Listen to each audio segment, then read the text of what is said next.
going to try to stay out of the way for most of this, and so I'm going to moderate a little bit, but then I'm going to turn it over to Niki because, like I just said, she's truly amazing, and so she'll finish the moderation. But the first thing I would like to know, if you're willing to share with us, how many of you have endured some sort of disease, injury, anything like that, and have battled through this? If you're willing to share with us, raise your hands, and if you don't want to, that's okay. But as I look out, there are several of you. So all I can say is that when we battle, we get stronger. And you know that saying that, you know, what doesn't kill you makes us stronger. I think that we've all gotten stronger in many, many ways. I think that all of us up here on the panel, and probably all of you there who have dealt with this, feel far more gratitude and appreciation for everything that we do in life, for our families, for the opportunities that we have. And I think that we all, as an audience, can really learn from this. So what I'm going to do is I'm going to turn the mic over, and I just want them to share a little bit about their experiences. We'll take questions from you, so at any time, if you hear something that relates to you, or something that you really want to know a little bit more about, just raise your hand and somebody will call on you. Is that cool to do that? Who wants to start? Vinny wants to start, so here we go. Vince DiMartino.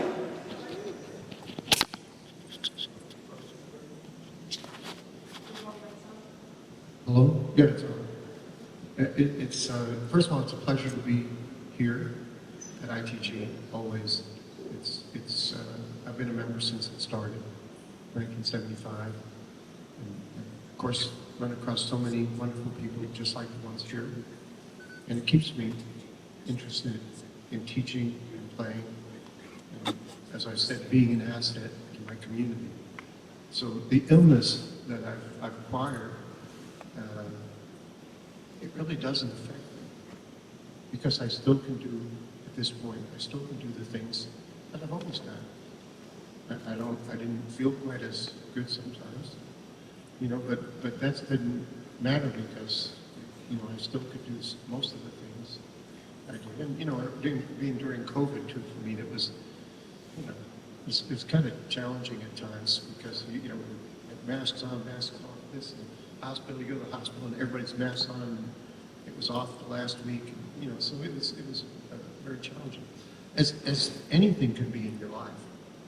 And I've been one of the more fortunate people in a lot of ways, because I think my journey,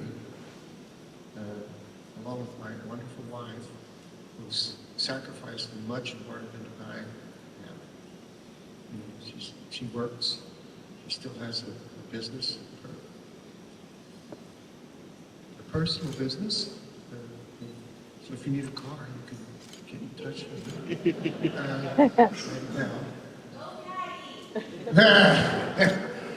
But you know, some of the things about these illnesses and these things that happen to us bring you closer together with many people. And you do have to, not only your family, but you have to learn to trust more people. And boy, that is a great thing. I've learned so much about trusting people. And you know, if that doesn't work out, you should still trust people. So, you know, I think that's a good thing. And of course, I've met wonderful people there at the hospitals, and of course, you know, I was prepared for all this by Ryan.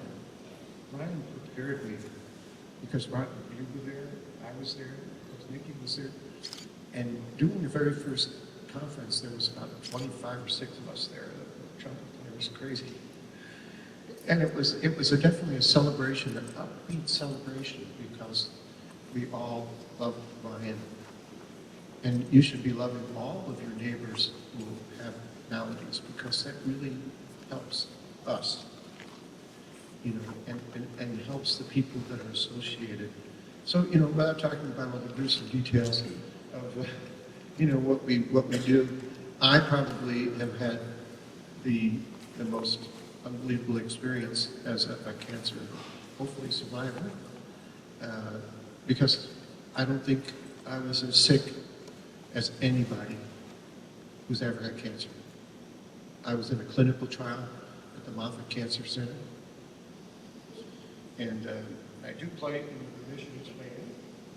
And the only reason I played in the remissions band was because of COVID, because I didn't like the masks that they gave out, the black masks and the white masks and stuff. I said, I'm making trumpet masks. So I had all my collection of 160 or so trumpets. I picked out the ones that I thought were the most unique and different. And I had masks made, and Gabriel, I gave him a few, but I don't know if you know. Did you wear them, Gabriel, wherever you were? He's not here, we can talk about it. You know, I made masks, and so the nurses, when I first went to qualify for my trial, I was a little nervous about that, because I just didn't know much. All I knew is that my doctor told me once he consulted other doctors in my hometown of Danville, Kentucky, he told me that he didn't know what I had because it was so unique. And Merkel cell is very unique because there's only 3 people in a million that get it. They always told me I was special. and so, you know, I said, well, I'll tell Patty. And then I proceeded to go to Interlochen like I always do. Because I think that's another important part of all of this. If you stop, I think that changes everything. And you don't want to change those things that are really important. We know cancer is important to cure. We know cancer is important to share with other people. And some of my friends have not done that. And, you know, I don't think it's a good thing because more awareness is needed.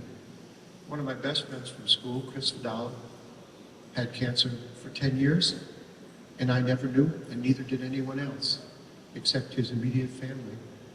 And I found out about it when I was on a brass quintet tour, and I flew immediately to Washington and played his first memorial service. You know, and so get support.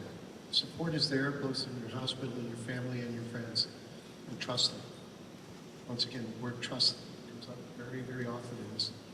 But anyway, I had my mask on, and they finally said, you need to meet Dr. Who? I said, was he in the movie? The James Bond? They said, you are a different patient. and I said, who is Dr. Who? Well, he's the head of the Moffitt Cancer Center. I said, okay, why do I need to meet him? I mean, I'd like to. I think that's really nice. He said, well, Dr. Who is the keyboard player in the remissions band. I said, this is great. This is great. So they introduced me to this guy. You would never know that this person was the head. He was so happy to be at the band rehearsals. All the people in the band are doctors and employees, staff members. They all have different functions. Everything to the crash guy, which I didn't know what that meant. I told Niki, and he said, well, when you code out, I show up. I said, oh, I really don't want to meet you on the job. So, you know, but he's one of the nicest people in the world, as everybody in the hospital is. So that's another thing. When you do go to the hospital, sometimes it's hard to feel good. You know, you're dizzy sometimes. You've got all kinds of issues going on. You don't want to move far from the restaurant. You know, when you go out in the car, you don't want to go too far. And all these things, you know, they're minor details compared to your mission, which is to be a good person and not to be a burden on others unless it's impossible to do. And people, like I said, they will help you. And you have to allow them to help. The hospital itself, all of our experiences, I know with the hospital personnel, you have to trust them. And I was in that clinical trial, and like I said, I never was, aside from a few reactions to the medicine, which that's a whole other story. I never was sick. I come home and take a nap, and then I'd be good, and I go out and play, and of course I'm in Florida now. Being in Danville, Kentucky, I didn't play many gigs. Matter of fact, I only played funerals and weddings because that's all that happened in Danville, really. Besides our town band, which I always played in. But so, when I moved to Florida, I met all these musicians I knew from all over the country who had settled in Florida. So now I play 2 nights a week. I play in a jazz sextet that is excellent. And I play in a big band that's made up of people from 85 to 25. And it's a great group, and get through most of the things pretty well. But once again, we're still, all of you are, as I mentioned the other night, are assets to your community. Please remain that. Even if you don't feel that, there's still things you can do. Al Hood was a student of mine, and we're going to have a big celebration in another about 2 months. And there's lots of things. He's working on doing things. We're going to try to get him to teach jazz history online. We're going to get him to do some lectures on Clifford Brown, some more lectures on Clifford Brown. He helped co-wrote a book by Clifford Brown. That was before he was ill. But there's all things you can do. Don't stop. And that's all I'll say for now. If you have questions about other specific things, you can ask.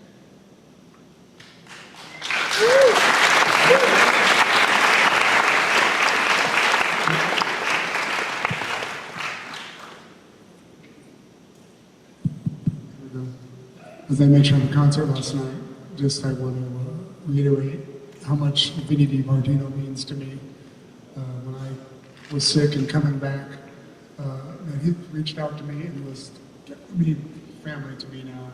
And when I heard he had this thing, of course, we started keeping in touch even more, and so we talk pretty darn regularly. And it's great to be here with you. I'm glad you're doing good, man. Yeah, it's good to be here, right?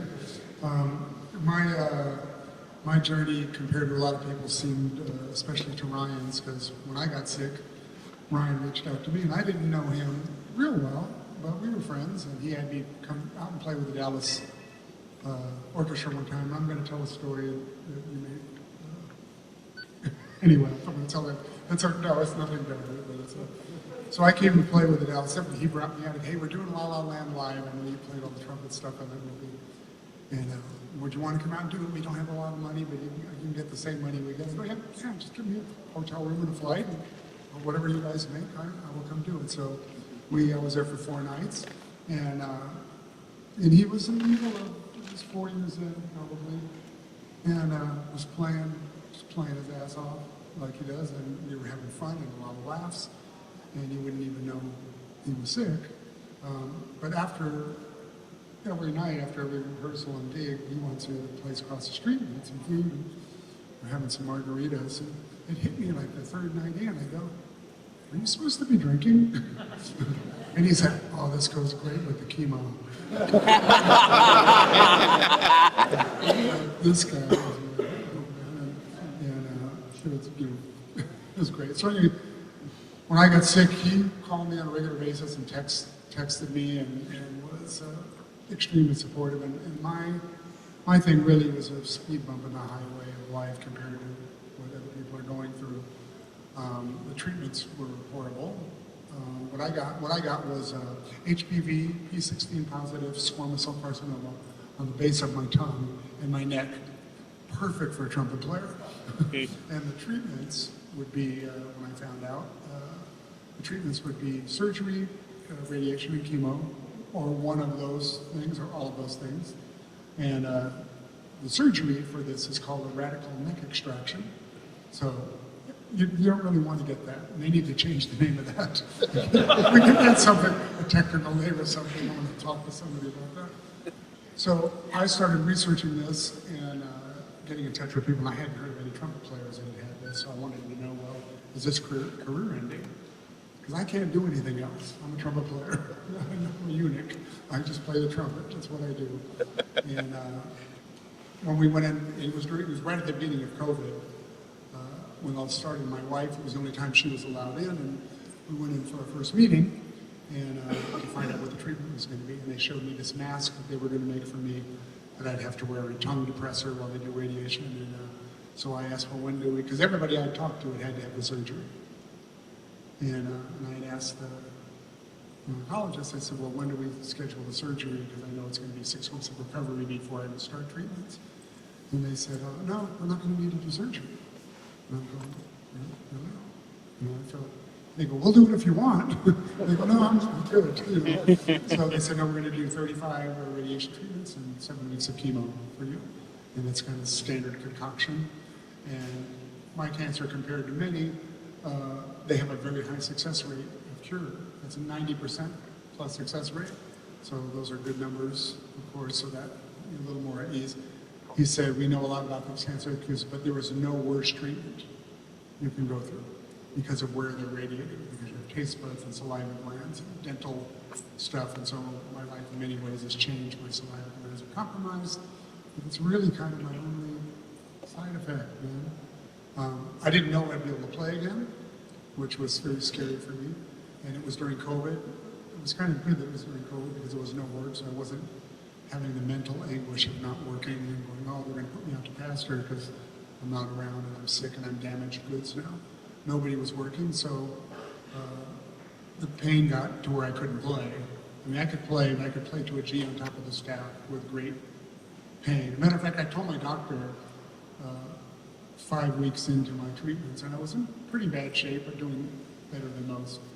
And I told him I was playing the trumpet. He goes, wait a minute, excuse me. You're playing the trumpet at 5 weeks into these treatments? I said, yeah. He goes, what planet are you from?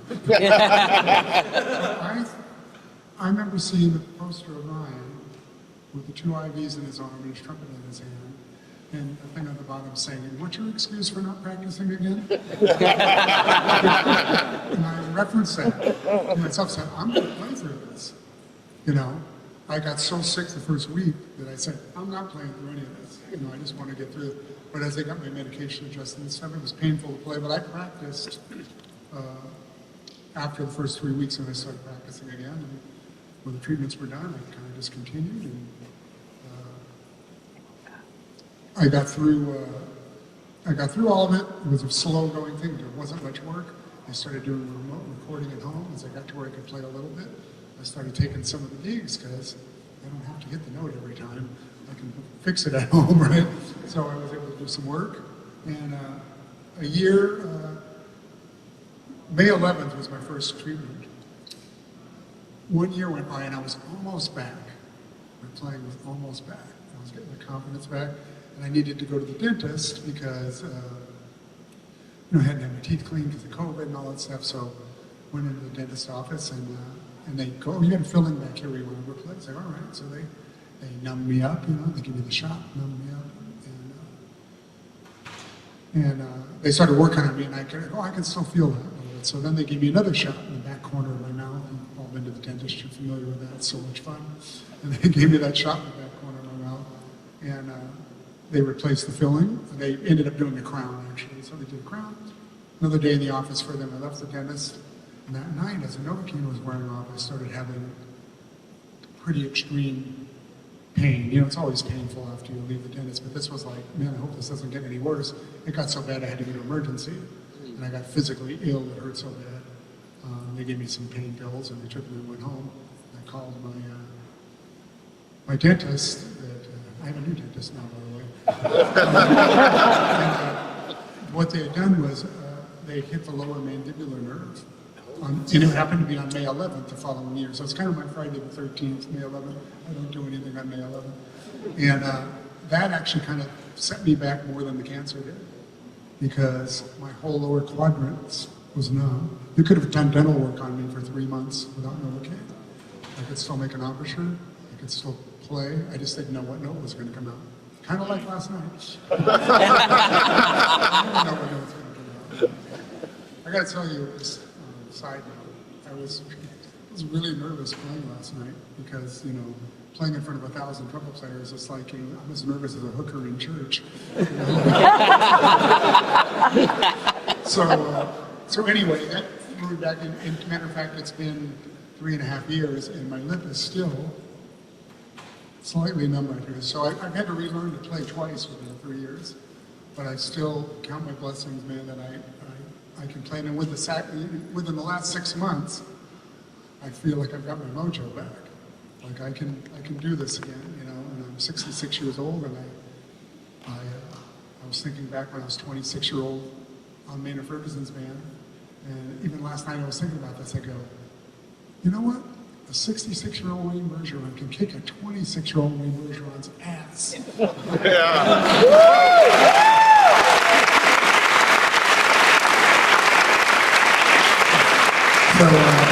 anyway, I feel really fortunate, and Ryan was a huge inspiration to me through all of this. And I have our last text banter on my phone still, which is heartbreaking but inspiring for me. And I look at it from time to time, and it makes me sad, but it also gives me inspiration.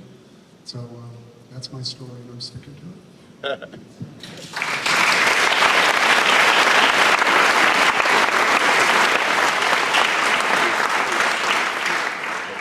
Yeah, first of all, thank you all for being here. This is a great support to be with you and Niki as well. And we share some very, very similar things I didn't even know about. So I'm going to confirm a bunch of stuff, especially what you said. I was 32 years old. I was visiting my spouse, who was here in the audience with me. Julie, say hi. So I will first say what Vince said, having a caretaker, a spouse that is supporting you through all this, there's nothing more important. So I don't want to get too emotional about that. But I was 32, I was in Europe, and we were traveling around, and I started losing my taste, started feeling very ill, and I started losing my voice. As you can tell, I have a unique voice that is still today, but I had to go home, I had to travel back. I started feeling really, really, really ill. Went to the urgent care center, as you do when you're 32 years old. You don't go to the hospital. And the urgent care person immediately said, you have to go to the emergency room if you treat you. I go to the emergency room, and they triaged me, and there was, believe it or not, a person with a bullet hole wound, and they treated me before this person, so I knew something was wrong. They immediately moved me back, and I was in the hospital for a week. Over the course of that week, I found out that I definitely had a cancer, I definitely had a blood cancer of some sort, and then eventually someone came in and said, we're pretty sure it's definitely multiple myeloma. Jimmy Clark, who was the former principal trombone of the Dallas Opera and taught at Commerce with his spouse, uniquely enough said, I got a note through Ryan Anthony, he wants you to reach out to him. I was already on some steroids, which if anyone's ever been on practice on your steroids, and you have, it creates incredible insomnia. So I was up at 12 o'clock at night, just couldn't sleep, so I thought I'm going to email Ryan, and when he's ready to email me back, he'll email me back and we'll talk. Ryan emailed me back at 4 a.m. in the morning with this, it had to be 4 pages of information, support, help, and I can't ever repay him for that, because it was so helpful to me. Over the course of the next few months, what I found out was I was going in renal failure. We have a thing, and Niki will know exactly what this is. There's a marker that we have that's called kappa light chains. It's sort of the best marker to tell us how difficult and bad the particular multiple myeloma is. A normal person's, most of you out here I hope for certain, is somewhere between 12 and 20. Mine was 12,000 at the time of diagnosis. What happens is your blood cells, your red blood cells, and your bone marrow spit out these proteins into your body, and it just basically overwhelms your kidneys and your organs. I also have something in addition to that called, I forget the name, but it's what causes the swelling here, and it actually causes my tongue to swell. I remember the name of it. So was in the hospital for a week, got to come out for a couple of weeks, and then I had to go back in for another week. Couldn't play the trumpet, couldn't really walk. I had to have help up the stairs. Was extremely weak. And then over time, started to feel a little bit better and a little bit better. And I knew I was going to get a bone marrow transplant at some point, but I was too weak to get that. So I probably was unable to play the trumpet for 6 months. Just couldn't play. This was the third time I had to relearn how to play the trumpet. But after about 4 to 6 months, the first thing I was able to play on the trumpet was the first Chipwood study. And that's all I could play from G to Lucy. And kind of like Wayne, I just sort of built it back up from that.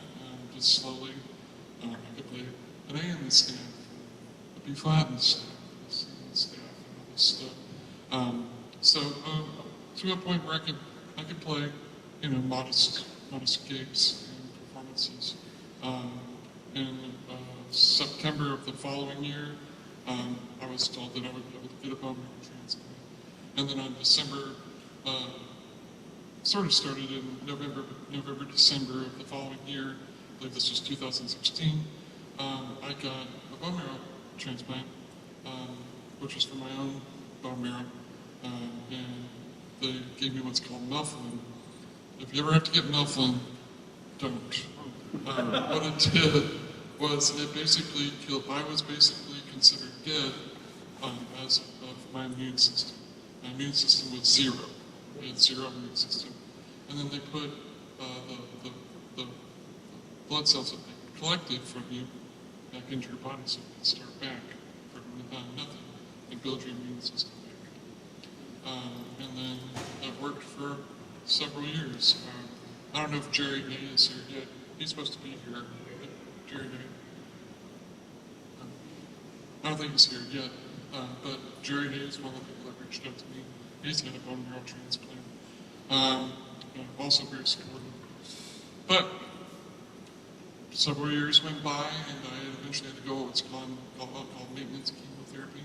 It was just a pill. Sometimes I'd have to go to the hospital and get infusions, so on and so forth, which is very similar to what Brian didn't do, unfortunately, and was able to do that. Up until recently, and I'll just share with you, I relapsed in January. I'm no longer in remission, but like Vince, I'm going to be a part of this trial, this CAR T cell therapy trials. They're going to engineer my white blood cells. I'm going to be a GMO. I'm really super excited about that. It's like bread, the bread you buy at the store, I guess. And then at the time, I found out I was one of 7 in the country that's going to get this. So I had my white blood cells collected. They've been sent off to a company to edit them and gene edit them. And when I get back from ITG on Monday, I will go through that process. And that Sunday after that, I'll be in the hospital for 7 days while I recover from that. And then I will be unable to drive or really see much of anybody. People can visit, but it'll be for about 2 months that I will be unable to see people. And then I get to start my new job in North Texas, which I'm really excited about. So that's my journey, but I can play now. I'm going to still play. When I got my bone marrow transplant, I played a concerto a month after that. So I don't like to act like I have cancer. I like to live my life. So I'm lucky to get that opportunity. And yeah, it's great to be up here with my heroes. So yeah, I'll pass this on to Niki.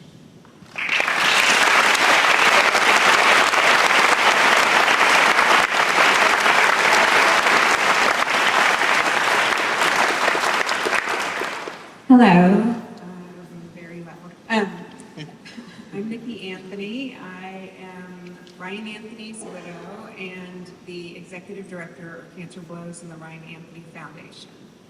I thought I'll tell a little bit about Ryan's story quickly, and then I've been taking notes on my phone. I haven't been texting other people. I've been taking notes. while you guys were talking, just the points that I thought that from our journey, what I think other people, all of our journeys, other people might benefit from in their own journeys, whether you're in the middle of it now or somewhere in the future. Unfortunately, most of us are going to go through something that sucks. So these sort of points, I think, will be good to help in any situation. They said Ryan was diagnosed with multiple myeloma when he was 42. 32 was obscenely young. 42 was young.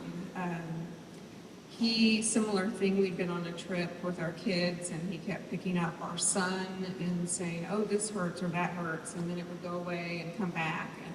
But for me, the biggest red flag was when a couple of months later, he had a show scheduled in Alabama or somewhere, and he came to me 2 days beforehand and said, I don't think I can go.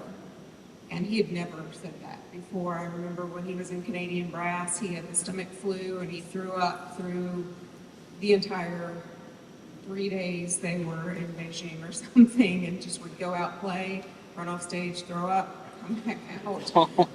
So he even one time got bitten by a black widow spider, went and played a gig, came back to the hospital, and they said, oh, that was a very bad idea. But anyway, so I just knew something was wrong, and my father had passed away from kidney cancer just the year before. So I said, you need to go to the doctor and just ask them for everything.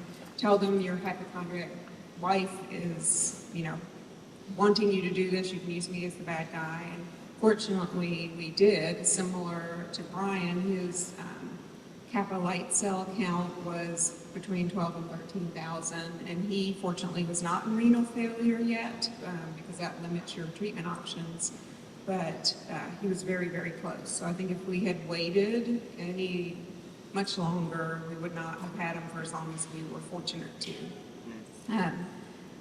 He underwent his first stem cell transplant using his own cells just about 6 months after he was diagnosed. And it was the first time he had not played his trumpet for longer than 3 or 4 days, I think, since he was 8.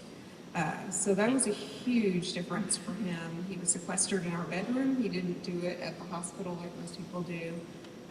And then we had all these trumpet players calling, wanting to help. And so we had Jens Lindemann come to the house to help. And then we decided that no more trumpet players needed to come to the house.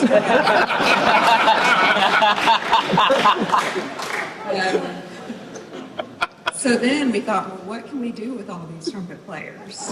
And we thought, what better than to put them all on a stage and raise money and give Ryan something to look forward to. And so that's how Cancer Blows was born. It was not initially a fundraiser. It was a way to keep Ryan's spirits up and have something for him to look forward to, because he was extremely gregarious and wanted to make music with people. And so anyway, a little over a year later, we did it at the Meyerson Symphony Center, and the rest is history, so they say. Next year will be 10 years since that first concert.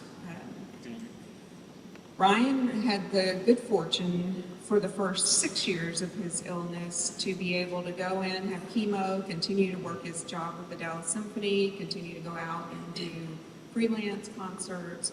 But in 2018, he relapsed with a vengeance.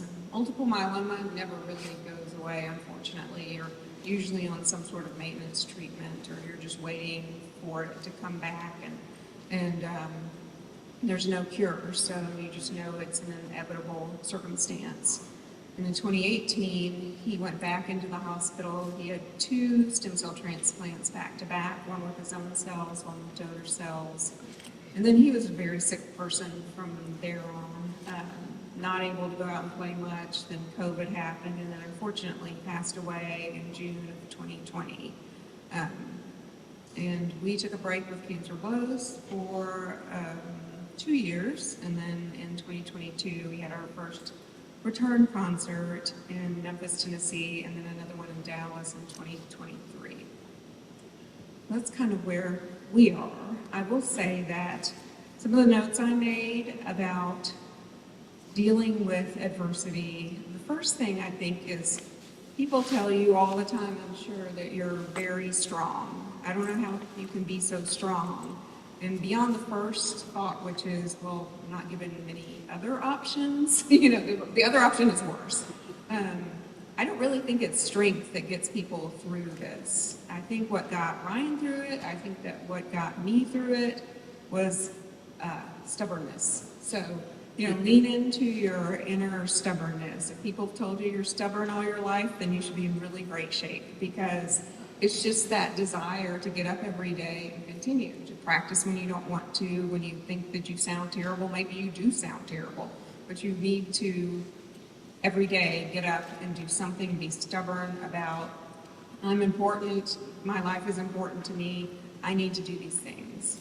And I think as a caregiver, it's even more important, because you very easily can lose your sense of self within this battle, especially when you're married to one of these people. You're already the trumpet player's wife to begin with. You need to be very stubborn about, I am also important. And even though he's very sick, I need time to myself. I need to go out and drink champagne with my friends and be irresponsible and pretend my husband's not sick. Be stubborn and protective about yourself as well, and don't apologize for it. People will judge how you do things and the decisions you make, and you just need to know what is right for you and your family and your partner, and go from there. You can't make most people happy, so you have to kind of get past people pleasing. The other thing I just sort of mentioned was, I think that denial can be your friend. I think some days you wake up and you forget you're sick, or you forget your partner is sick. And sometimes you can lean into that. You can go out with your friends. Ryan can go drink margaritas and pretend he doesn't have chemo the next morning. Those things are important too, that camaraderie, or whatever it is that you need to do, whether it's watching. I watch K-dramas like crazy, and so I would just pull up in a room and watch 5 hours of Korean drama and tell them not to talk to me. Tell the kids not to talk to me, Ryan to talk to me, and that was what I needed to recharge myself. So find those things that are important to you, little things, and do those, and make those a priority, because it's very easy for treatment and work and family and all of those other responsibilities to eat up all of your time until you don't have the energy to be the partner you want to be, or the spouse or the player that you want to be.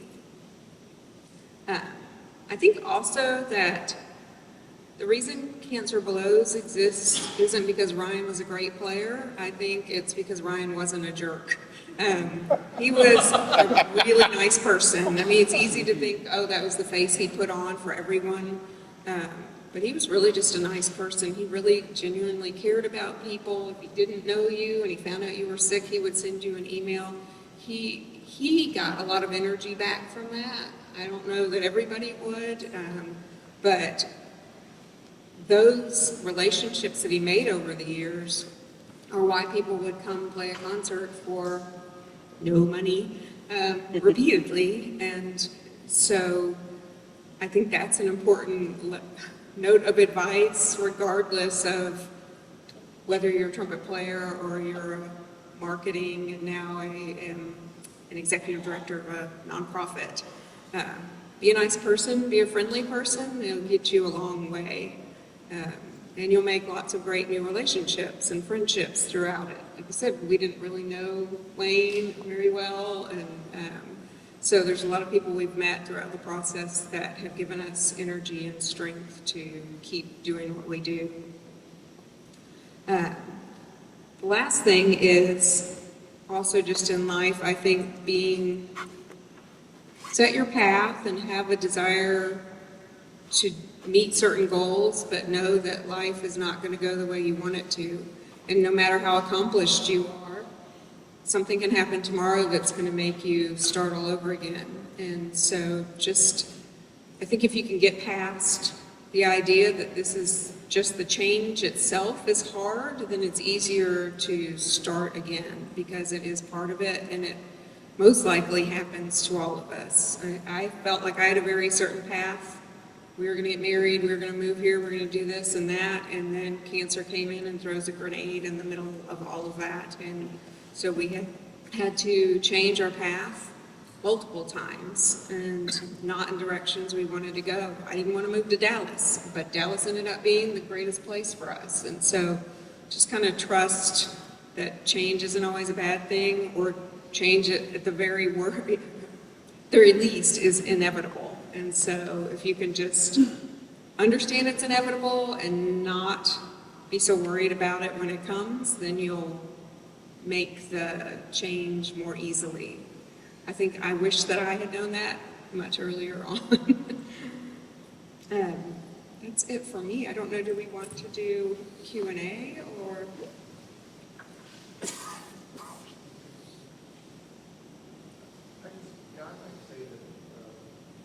No?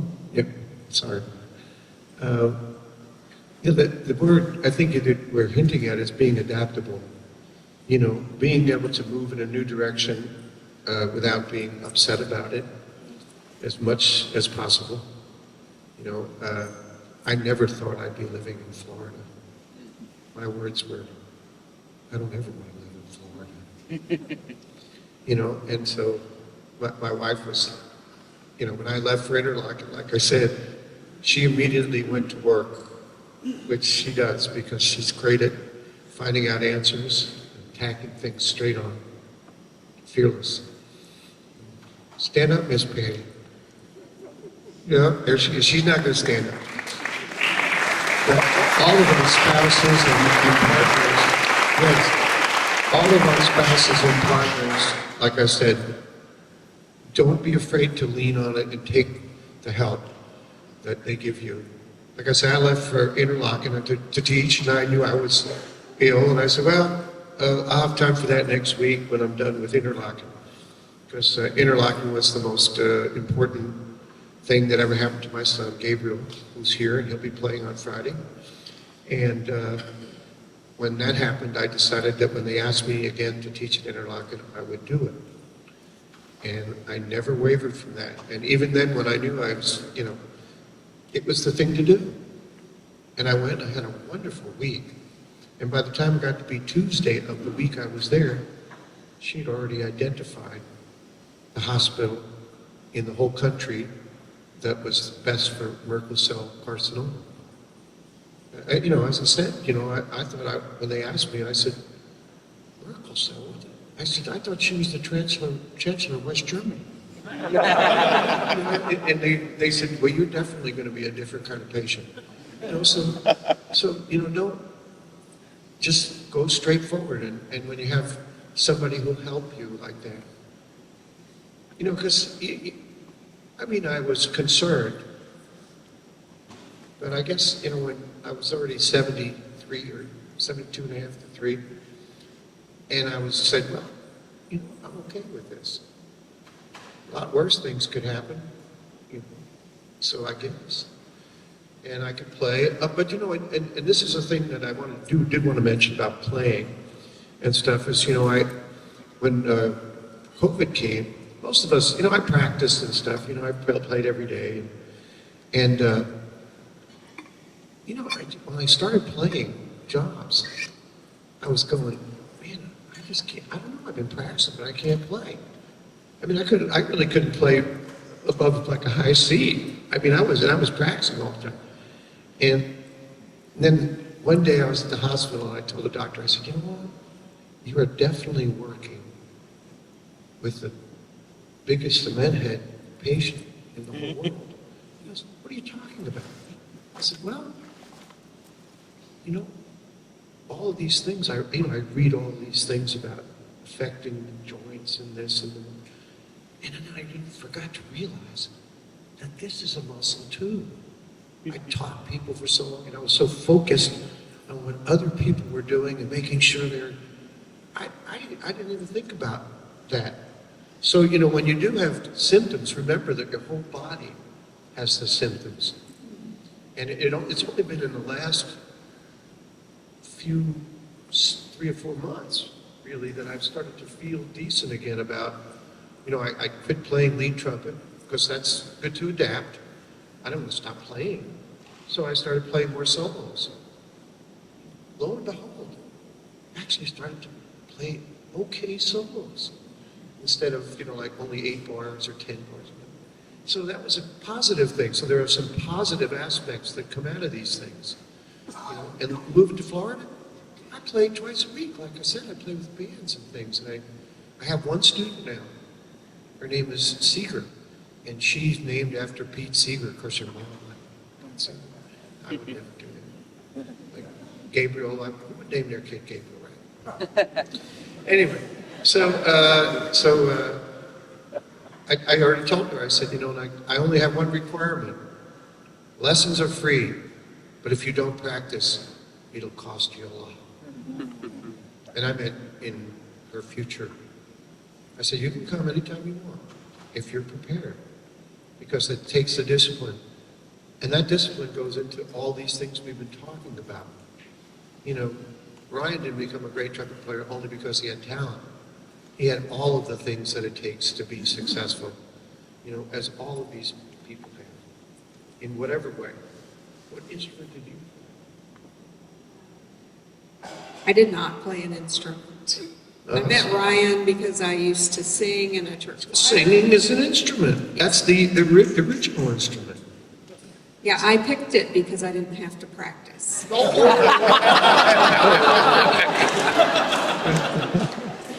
Yeah. So I mean, like this thing about practicing. I always think about what people do to have to be extraordinary. Extraordinary. Everybody thinks of geniuses and stuff like that. But I'm just not a big believer in geniuses. I think a genius is a person who can move things aside, concentrate on one thing, everything back together. If you're trying to attack everything at once, you're not going to go very far. I've known that. Once I learned how to practice, which I didn't. I just keep playing all day. You'll get better. You'll have lips of steel. It never happened. It was a sad day that I figured that out. But, and as I got older and had an affliction of some sort, I had to really practice.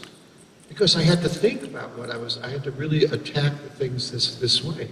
And I think, having something to do, like play in a symphony, I continue to play concerts, we continue to teach, we continue to do studio work, we find ways to adapt and to make our lives, to us, mean more meaning and workable for us at the particular time we're at, And of course, my main job is to cook for Miss Patty.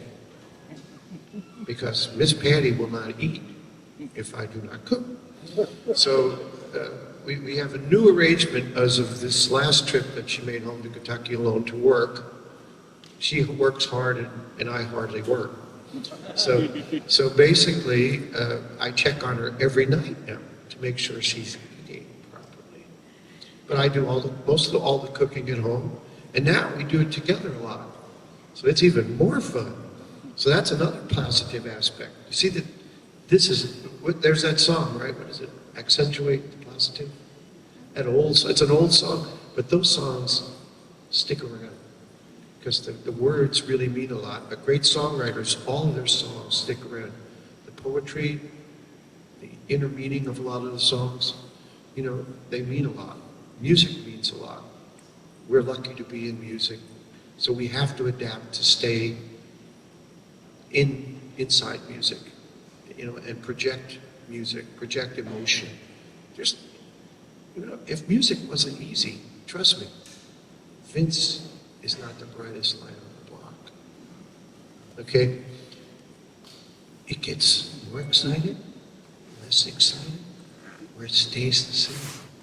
What could be easier to do than that? So no matter what type of music you're playing, you can always play it. You can play it with one hand. You can tap on the table and do that. You can do anything. So stay involved. My ex-wife had a stroke. She used to be a concert level flutist. And she plays one-handed flute now, American Indian flute. And she does recitals. She does drum circles. She volunteers for everything. She calls us and asks us how we're doing. help. So all of these things, once again, don't isolate yourself, don't give up. Be not, I don't want to say brave is not the right word. Stick with it, and sometimes it's not easy to do the things, you got to do. When I first went, they never could find my veins ever. So it was like, finally I said one day to the lady, I said, don't worry, the fourth time's a charm. And she goes, oh, I'm so sorry. I said, look, is it your veins that are messed up? I said, you're going to get it the next time, don't worry. She did, but then there's Miss One and Done. She never misses. She's the best. So don't think about the positive parts of all the things you do. And scans and all these things. You're going to have, somebody in your family will be touched by cancer. Support your hospitals. Support Cancer Blows. Support local organizations that care about people, have all different afflictions.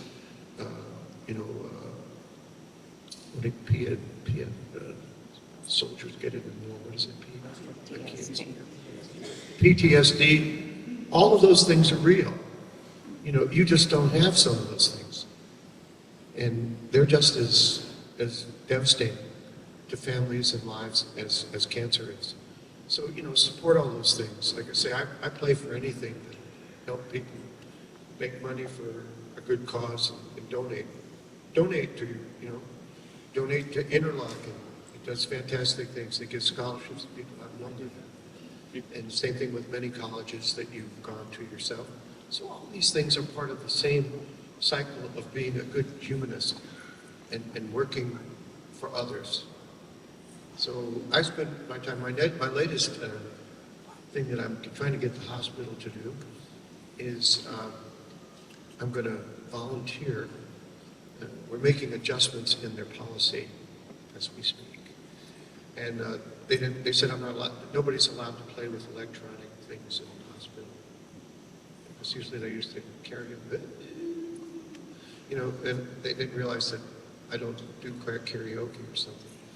So I'm going to play in the lobby of the outpatient center that I go to, and I'm going to have a thing that says current patient, so that people can relax and see that there's positive things you can do, even being a patient at the hospital when they come there. And of course, now I've been there 2.5 years, so a lot of the employees know me and the patients that I see and I recognize. So it could be really positive things. And I can also play for who? The people who help me, the staff, the doctors, as well as play in the band. That's a real special. That's a fundraising. Most of the band, the Remissions is a fundraising band. We played at a private race course about a month ago. It cost $1 million to keep your car there. You're kidding. They said, no, it has like an apartment in this place, and your cars are in the garage underneath, and you can go there anytime you want and race your car on a private course. I didn't quite relate to that as much as, because I don't think about doing it. But they raised lots of money that night because they had the Children's Cancer Fundraiser there, and we volunteered as a band to play for that cancer fundraiser. So there's lots of things to do. I volunteer, like I said, in Danville when I'm home. I'll play anything because that's part of my work as a community member. I mean, is everybody, would you want to have a junior high school student who isn't very good play taps because there's nobody else there, or somebody who's able to do it? I mean, we do that. We do that, or anything else you do. So that adaptable part of your life. The real music doesn't happen in Carnegie Hall. It happens where you live. To me, people ask me, you played in Carnegie Hall? I said, yeah. I said, I got the feeling it's like, well, his Haydn trumpet concerto was quite good, but I'm not sure I liked it as much as you. I could feel it, in the air. That's not important. I play a hymn in church for somebody and they go, oh my gosh, it was so great to hear you play the melody. You know, that was my father's favorite hymn, and you played it so beautifully. I mean, what's real here? That's real. The other one is great because it's you're playing with a wonderful group and everything. But some of the audience, I don't really get, they're there because you're supposed to go there or something. I don't know. But you all are very important to your community, and what Niki's doing is just remarkable, and what the emphasis change that there has been in all of us, Trumpet Guild, and all the sponsorship that they're doing for things here, the relationship. It changed my life before I knew I was ill. And Ryan did too, you know, because I always question, I said, I got invited to do this thing. And, you know, I can't figure out why I was invited. I mean, it was like, and I said, Ryan, I said, you know, thanks for asking me. He said, oh no, I was always going to invite you. I said, well, I always liked what you did. You just wanted to hang out with everybody. Yeah, and it was great. I mean, just being there, and it continues to be a wonderful event, and the symphony and everybody who contributes their time. It's all volunteers. So you know, I even tried to get Jens to donate some money on the first one. I think he ignored me. No, but he's done a lot. We get it out of him in other ways. Yeah, Jens knows when I'm around that I'm not going to let him, you know, let him go. You hear Jens? He won't even admit he's here. There's a good reason for that. Well, thank you very much, and please say more. I'm done. I do want to do a little plug. The documentary Song for Hope, the Ryan Anthony story, is tonight at 10 p.m. after the Los Angeles Brass concert. So we'd love to see you guys there. It's not in here, it's in the other ballroom that I don't remember the name, but it's in your booklet. The Royal and on the Ballroom. app. Royal Ballroom, okay, at 10 p.m. I think Rebecca wanted us to open it up for questions also. I'm not sure if we're set up to do that. Okay. Okay, good. Who has the microphone? Does anybody have any questions? None? That's why I get scared.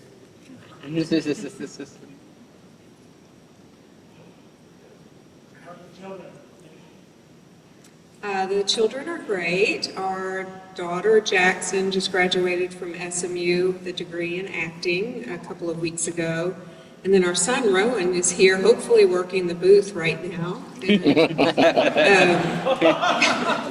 He just graduated from high school on Friday. We got in the car and came out here, and he will be attending UT Austin in the fall, studying trumpet performance.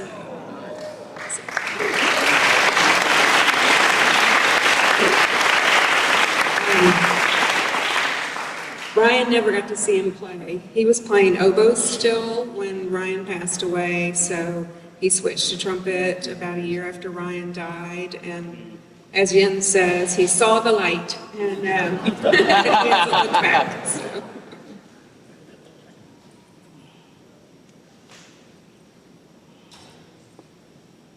Go say hello to Rowan, he hates it. He's very shy, so please. I don't know. Am I setting up the joke?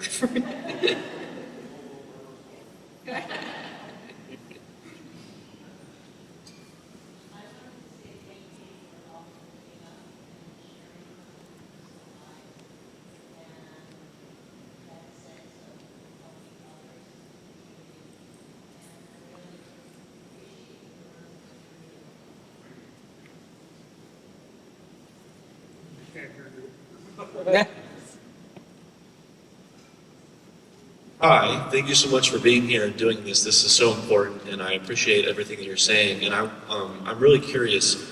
You had mentioned relearning to play a few times, and I was just wondering, what was that process like? I'll say one word. There's a couple. For me, it was first of all the realization that my lip was a muscle. I mean, you know, I didn't know that, but I wasn't thinking about the illness affecting my lip, you know. It affected my wind, it affected everything. So I've been working back, just like almost like a beginner, but I was still able to play, you know, but not very well. And I started to work on the things, the fundamental things that we always teach.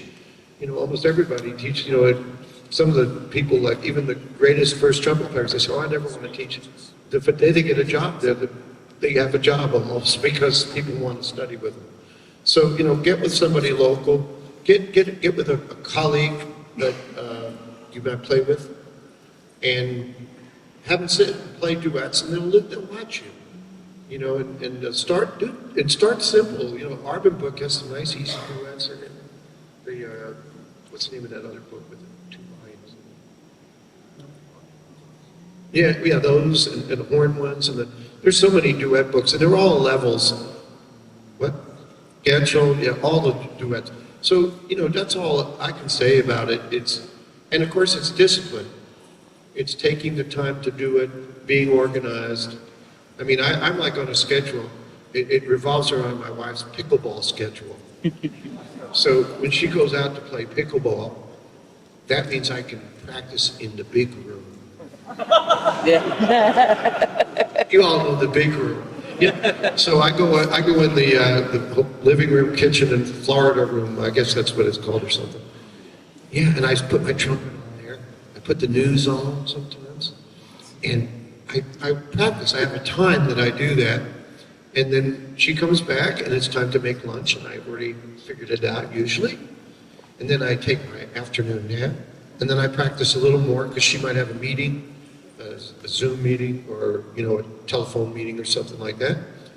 And then I practice a little more, and then just like my whole life, I never practiced at night unless I had a concert. I didn't practice because I felt like I needed to spend time at home without a trumpet. You know, I took it home, but I mean, I didn't play it. I still don't really play it at night. You know, that's for her sanity more than my, you know, mine. What I would say is one of the things, and amyloidosis is the word I was looking for, that causes the swelling, just to build up protein. So that last time that I had to really learn to play, again, you can hear it when I speak. I have a swollen tongue, I still do. I have some constriction here. So the biggest thing I could say is I took it very slow. I looked for gradual progress. Like Vince was saying, you know, easy playing. You have to be really extremely patient. And honestly, I would say the body finds a way. I mean, if you're really motivated, follow sound, as we've always been taught. One of my teachers always used to say, doesn't matter how it feels, just how it sounds. And one thing about that, I think Brian was the one to tell me this. I remember seeing him after a Muller One concert, right when I was recovering, and he said, yeah, a little bit of neuropathy. I deal with neuropathy. Neuropathy is where you get tingly fingers and toes, but it also affects your lip. So I do Broadway stuff from time to time in Dallas, and a lot of people like to say, oh man, you have really, really great endurance. I'm like, thanks, it's because I can't feel it. You know, and sometimes it is. It's like flying an airplane with no windows. It's kind of like, all right, I know how this should work. I don't know where I'm going, but everything should work out. So, you know, sometimes that's helpful. But the other thing I would like to say that I guess Brian and I have in common is I do find margaritas really go well with chemotherapy. That's a sweet example. But for me, it was just a gradual thing. And, you know, I mean, if there's anything specific that you want to talk about, I'd be happy to talk with you about it afterwards. But that was my experience. Mine is pretty much the same. One of the things that happened to me is you lose weight from this stuff, so from the treatment. So I went from my heaviest, I think I was 143, I was 243. And I went down to 181 when I was done with the treatments. in the first week, I lost 13 pounds, and the doctor said, Wayne Bergeron, if you don't eat, you're going to die, because you can't do this. So, my taste buds were already messed up and, sick. So anyway, I said, okay, I'll eat. So I still lost all that weight, but through that, your lips, of course, we don't think about that when we lose weight. I've had other issues with my chops, going through a divorce at one point and being stressed out, I lost a bunch of weight. Your lips get thinner. And that's a lot of things. We think it's everything else, but now you have different reeds. You're basically a clarinet player playing on crappy reed. That's how it feels. Your mouthpiece feels bigger. You start pushing harder and all that stuff. And you cause all these other problems. So knowing that when I was going through that, I lost weight, that it was part of the problem, helped me having that knowledge to know I was going to be okay. I actually started practicing a little bit smaller mouthpiece, just because to accommodate that. And I went with that. Then as I was putting weight back on, I went back to the stuff I used to play. Very slow process, very frustrating process. I was getting a double buzz in my sound. When I got over that G on top of the staff, I got to an A and I get 2 notes at once. I was going, well, I should be paid twice for those, I think.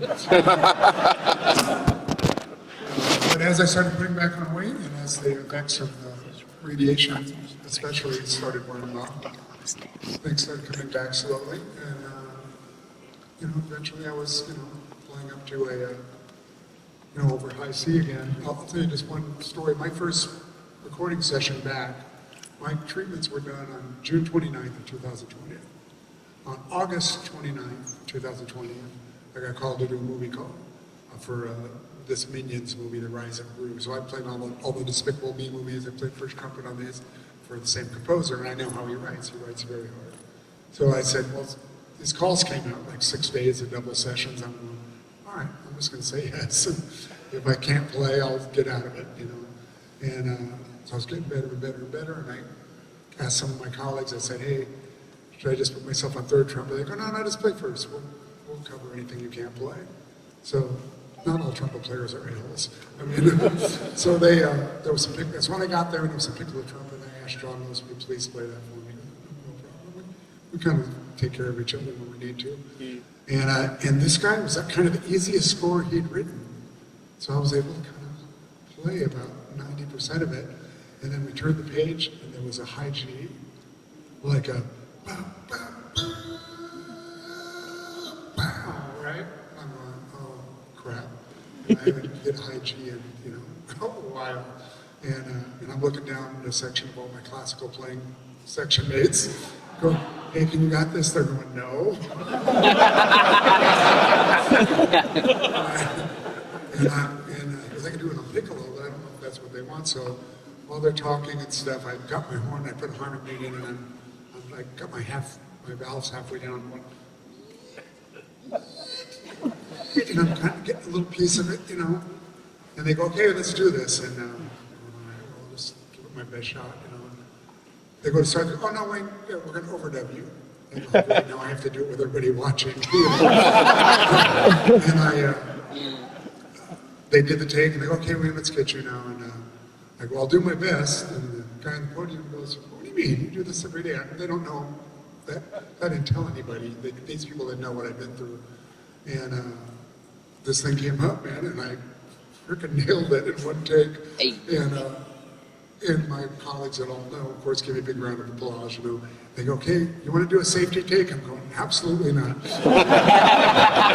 need to hit Command S right now. And so it was my first glimmer of hope that I knew I was going to be okay. I'm not what I was, but I'm going to be okay.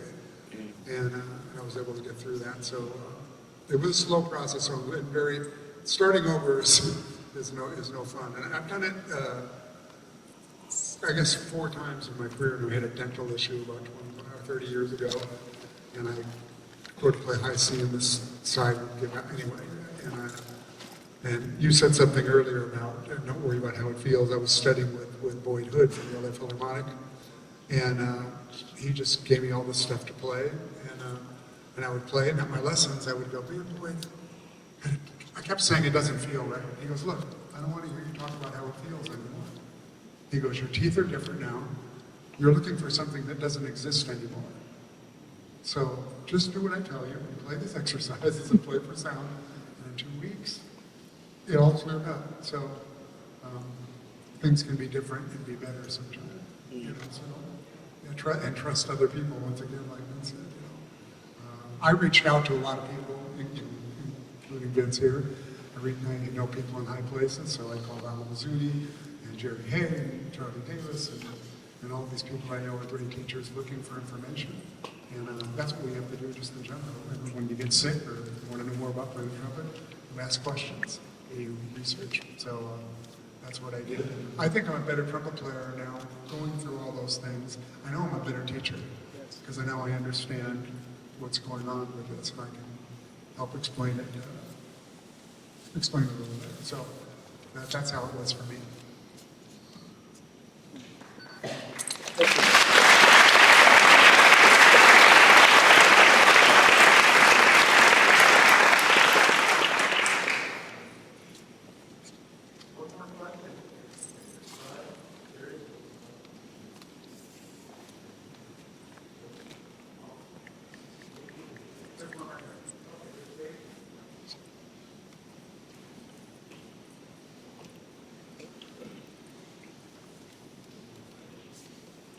I have a three-part question for Niki, because so you can start taking notes now, and I promised she didn't ask me to set this up. Could you give us a quick update on the current amount that you guys have raised for cancer research? I would love to know that. Part two, are there any upcoming events outside of you being here that might be great for everybody to know about? And then number three, outside of donating money, because most of us here work in the music industry, what are other ways that Cancer Blows needs help, and what's the best way to connect and help Cancer Blows and the Rebecca Anthony Foundation? It's funny. As of today, we have raised we're approaching $3.5 million for cancer research.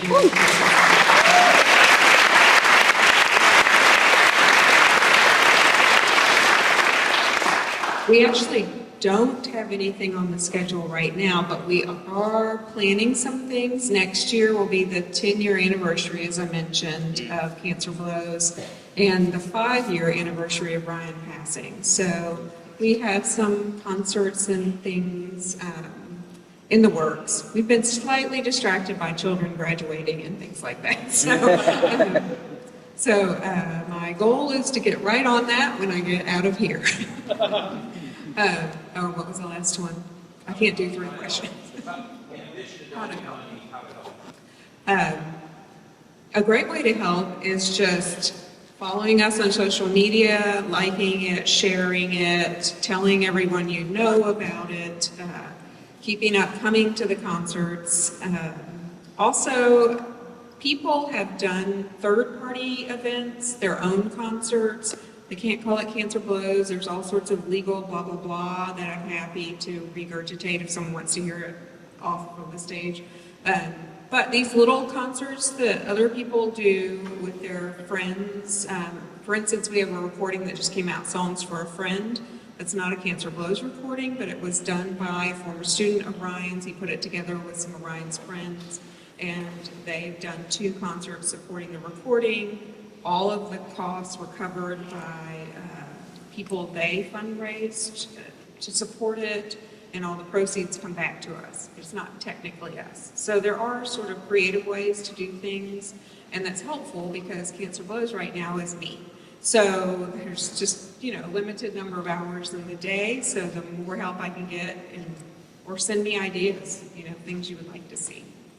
Also on a local level, like that word "song for a friend," accompany a friend. Some people, going to the hospital for a lot of people is a very traumatic experience. They haven't spent any time in a place like that in such a vital type situation. And volunteer for one of your friends' families or someone, because how stressful life is today. Everybody's working and doing all kinds of activities. You're lucky if you sometimes eat all together, So if you have friends, or you're a friend of somebody who has an afflicted family member or other friend, volunteer to take them. I go. I've recruited actually people to go to Moffitt Cancer Center because I know a lot about it, and I go there when I know somebody's going, and I think they would like to have somebody meet them there.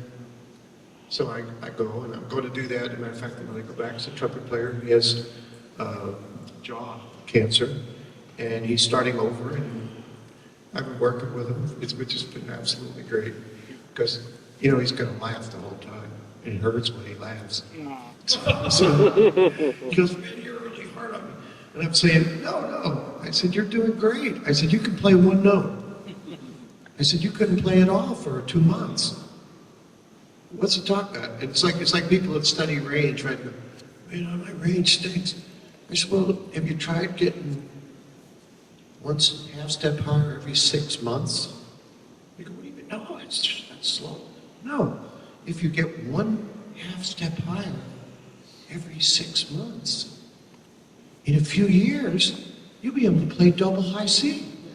Just think about it. If you want to do that, or you'll be able to play pedal C. I've learned to play pedal C. I'm so excited. It sounds like I know it, because I heard Whiff do it. Whiff can play every note in the pedal range, even the bad ones, the ones that aren't there.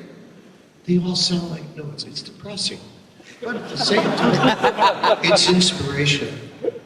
And just doing things over time, like everybody has said, the time is your friend. It's not really your enemy. If you're around, you have time every day to just do something. I mean, I'm back practicing scales because I always, Maurice Andre is one of everybody's favorite. If you don't know Maurice Andre, go to trumpet jail. Because he used to trumpet when he took on the same note. So when I tried to change notes, I couldn't triple tone. Because the time he would play the first 2 real fast and stop on the 3rd one. When he did those really hard solos that were all on the same note. And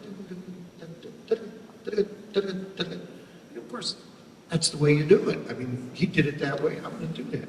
No, I had to relearn to triple tone because I was doing the rhythm incorrectly. And then I tried to change notes and my fingers were all off. So now I've been going back and doing all these chromatic scales that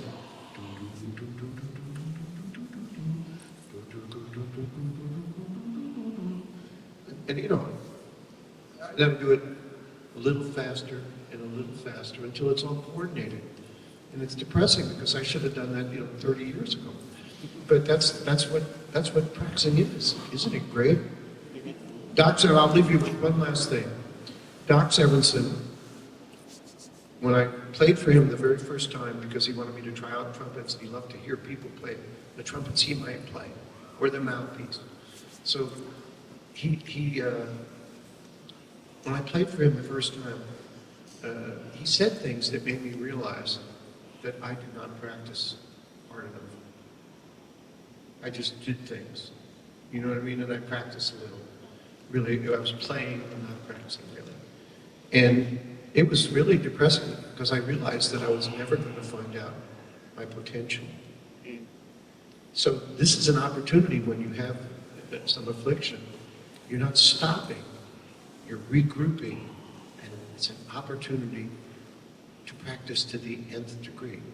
If you have 15 minutes a day, you got 15, that's good, you've done it. If you have 2 hours you can practice, cool, then you've done it. So you never have to worry about, like, I have to practice 2 hours, I have to practice this, I have to... No, you just have to practice as much as you can, and that satisfies you.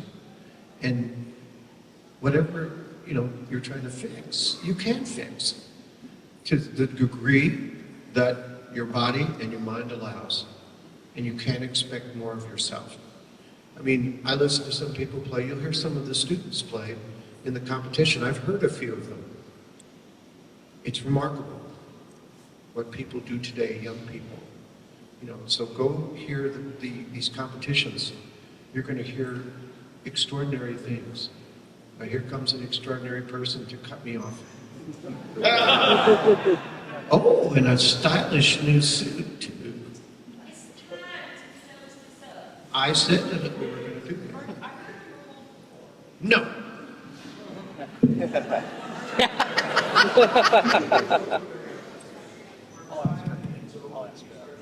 5 minutes over, we're busting our chops. I want to leave you with a humorous story about the power of music. A friend of mine hired a guitar player to play at the VA hospital. And so he plays guitar and sings Frank Sinatra tunes and stuff like that. So performing for the VA and there's people there with limbs missing and wars and problems. And when he was finishing up, packing his guitar up and he's paying them, giving them a couple of bucks to do this. He says, "Man, thank you for doing this. I think the troops really appreciated this." He goes, "Would you mind, there's a gentleman upstairs on the second floor, and he's in traction, and he couldn't make it down. He was in pretty bad shape. Would you mind going up and saying hello and maybe singing a tune or two for him?" And he said, "Oh, of course, I'd gladly do that." And so he goes up there and he sings "Fly Me to the Moon" and a couple of tunes for this person in the bed. And he's packing up his guitar, and on the way out of the hospital room, he looks at him and he goes, "Man, I hope you get better." And he goes, "You too."